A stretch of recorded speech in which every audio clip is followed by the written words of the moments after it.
Welcome back to the Actary Magic Channel. I'm Steve, the Actary. Today we are talking about Satoru Umezawa. But before we get into that, I want to let you know we are sponsored today by MTG On Command. They're making some really kicking deck boxes, 3D printed, and they got this really cool faceplate that comes off and goes right back in there. Link in the description. They're doing some really cool colors for the Kamigawa set that just came out. And I happen to have purple. They also have a really cool green. Go check them out. Link in the description. 10% off if you use my discount code. All right, guys, let's get into it. Magical. So, Satoru Umezawa is becoming the de facto Umezawa. So this guy has been making some pretty great waves at my local shop, and I'm pretty sure he's been doing some pretty great things at your shop too. So let's talk about him. So he's a 3-drop. 2/4 human ninja. Says whenever you activate a ninjutsu ability, look at the top 3 cards of your library, put one of them into your hand and the rest of them on the bottom of your library in any order. This ability only triggers once each turn, but that's pure value. That's fantastic. Okay, each creature card in your hand has ninjutsu 4. A black, a blue, and 2 generic. So that's the ability we're going to focus on there at the bottom. Now, every creature in our hand, all the big dumb creatures that we can think of can go in this deck. But here's the thing. I want to let you know I am going to miss so much with this video, but I'm going to get some really cool stuff. And if you stay to the end, we'll have a combo. Deal? All right, let's get into it. All right, so the alt art for this card is sick. Absolutely. I mean, the original art is beautiful. Don't get me wrong. But these other arts are also amazing. Like, I've got like some weird kind of like early Street Fighter vibes or like Ninja Scroll vibes from that one on the left. And then I got the other one, which is like the guy who like did the art for Metal Gear Solid. Takes me back the nostalgia. Anyway, so beautiful art. I love them. But let's talk honorable mention. Malakir Rebirth. You are going to lose creatures to board wipe, to creature removal, whatever. But being able to reanimate that creature and also have access to a land is so good. And for only 1 black mana at instant speed, you can't go wrong. If you happen to need the black land, sweet, you got it. Next up, we have our traditional creatures that are going to go attacking. There's not a whole lot of surprises here with what we're doing. Because you can basically find all of these creatures on EDH Rec. They're 1-drops, they go swinging, they have some evasion. Sylvan Raven scries 1, Fairy Seer scries 2, and Spectral Sailor for 4 mana will draw you a card. Now that's really important later, and I'll tell you why. But again, we have more creatures. We have more creatures that go swinging really hard for our opponents to block. You can notice Ginger Brute can only be blocked by creatures with haste. Fantastic. And he's a 1-drop for so any color, right? And then a Hope of Girapur, whatever. It's a 1/1 flying colorless creature. Holy crap, it's so good. And it can also double up as a silence. Oh my goodness, this is so very good. Like, you can just sack it if you don't want a ninjutsu with it, and make sure that they can no longer deal with what you're doing. So what's interesting about this is that combat damage is dealt, and there's a small window of time where that creature is still considered attacking. Attacking creatures are still attacking. And so if you sacrifice Hope of Girapur, you can still then you can still let that part resolve and then keep doing ninja abilities afterwards, after damage is done. Which is interesting because later on that becomes important, because the Hope of Girapur protects us from non-creature spells for the rest of our combat phase, which is just this little tiny sliver of time. It's awesome. Thousand Face Shadow. I'm sure everyone watching this has seen this card before. It's a 1-drop, 1/1 flying ninjutsu 4. It says whenever it enters the battlefield from your hand, if it's attacking, create a token that's a copy of another target attacking creature. The token enters the battlefield tapped and attacking. This is fantastic. For some of these other cards later on our list that are not legendary, Thousand Face Shadow is gonna, oh my goodness. It's so good. But let's also, whenever we're using these creatures to go swinging, let's go ahead and do some drawing. And this guy has been making all kinds of waves in my shop at least, he's just been so underrated. He's only like a couple dollars. But he says, whenever a creature you control becomes blocked, may return to your owner's hand. So you're not really hurt by bouncing that creature to your hand. Actually, sometimes you might want to do that. And then it says, whenever one or more creatures you control deals combat damage to a player, draw a card. Fantastic. So we're going to get value either way you cut it. Get an extra card draw a turn for every attacking creature. Choice. Also, we're going to want to run some Reanimator effects. None of these are super, super high tech. Necromancy, when it enters battlefield, you can play it as though it had flash, but that creature then gets put back in the graveyard. Anyway, but it says that you can choose a target creature card in your graveyard. That creature comes back into play, and Necromancy like animates or auras on that creature, basically. Same thing with Animate Dead. It's an enchant creature card in a graveyard. Does the exact same thing, except for whenever Animate Dead leaves the battlefield, the creatures that creature is sacrificed. And the enchanted creature gets -1 and -0. So, then Reanimate is a 1-drop. You lose life equal to that card's converted mana cost, but so good. For 1 mana, you get to reanimate whatever you want in your graveyard. And actually, not just your graveyard. Reanimate says any graveyard.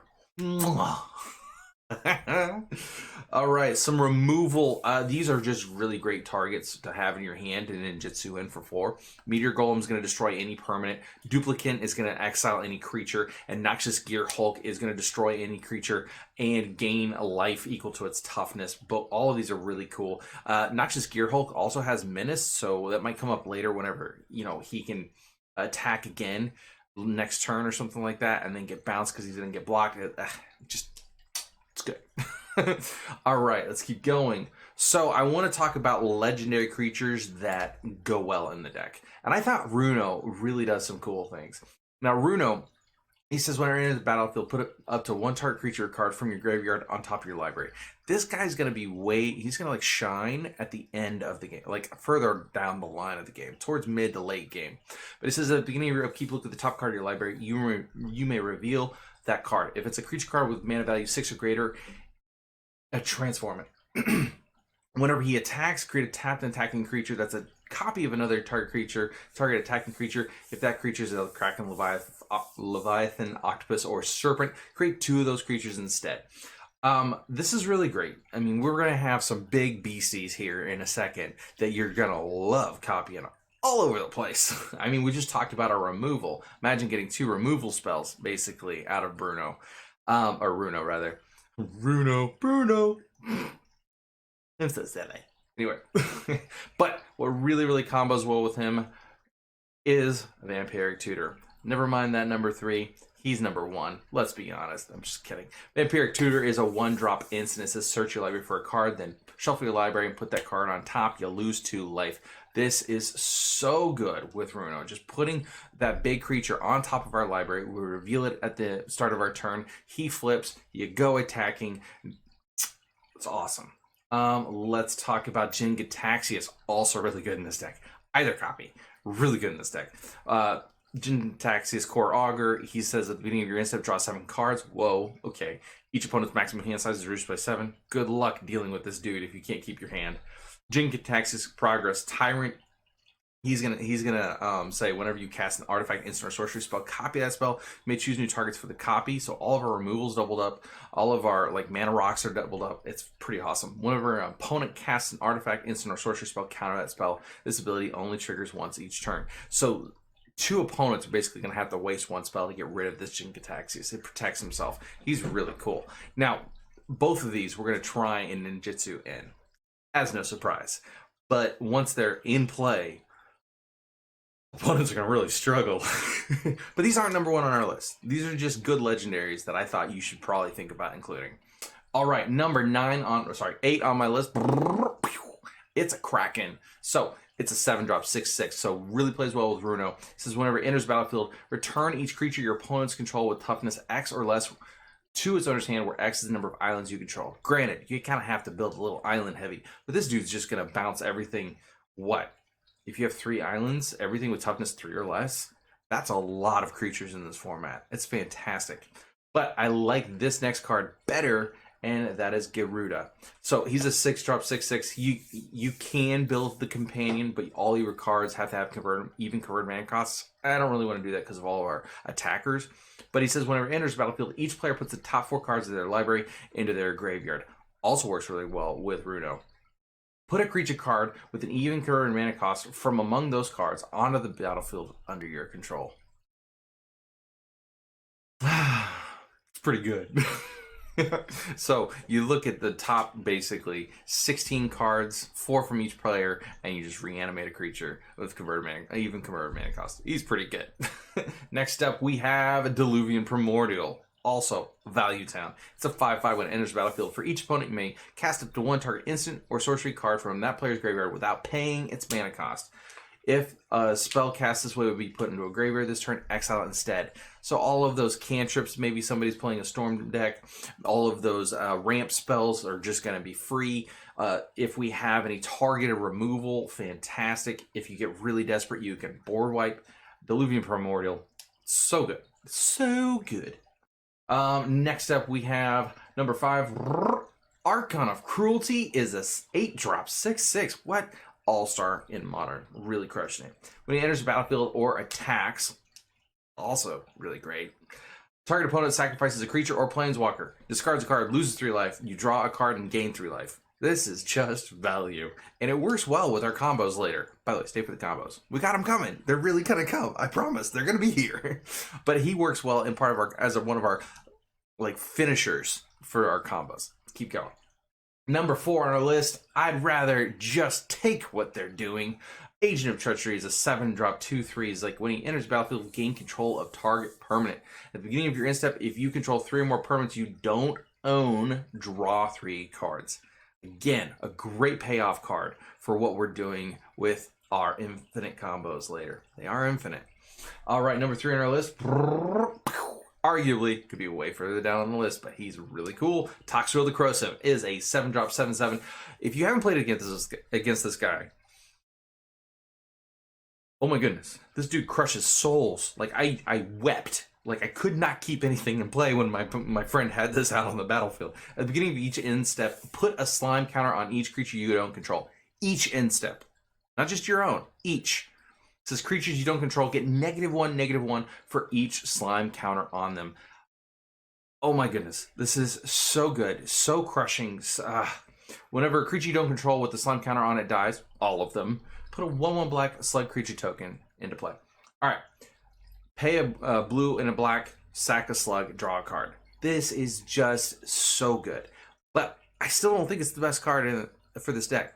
Next up, number 2 on our list. Rune Scarred Demon. Being able to ninja him into play, go get a new card into our hand, whatever card we want, which would just enable all of our combos, right?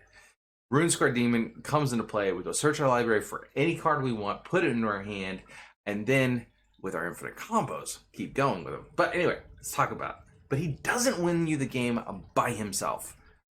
So, our number 1, Blightsteel Colossus. I don't think this surprises anybody, but this dude is just a win on a body, just going to hurt somebody. Because Ninjutsu and you return an unblocked creature you control, Ninjutsu in a Blightsteel Colossus. He's unblocked. He's 11 points of infect. They are dead. They are deader than dead. Blightsteel Colossus just wins out of nowhere. Amazing. But hold on. We got combos. Stay. We have combos. Oh, do. So, Satoru Umezawa and Peregrine Drake are just good business. Okay, so Satoru Umezawa, Peregrine Drake, just mean that we're going to be able to bounce stuff and then recast those things because it's going to float the form. You're going to float like, I don't know, 1 extra mana basically. Go attacking with Peregrine Drake, and then Peregrine Drake is going to untap our lands when it enters the battlefield. We're going to take that 5 mana and then ninjutsu in something else. Basically, we're going to be able to re-ninjutsu something. But if we happen to have, oh, I don't know, another piece, like one of these 3 lovely bad boys, Palinchron, Great Whale, or Peregrine Drake, if we have any of these 2, Now we're going to generate infinite mana. We float all of our mana, put in Peregrine Drake.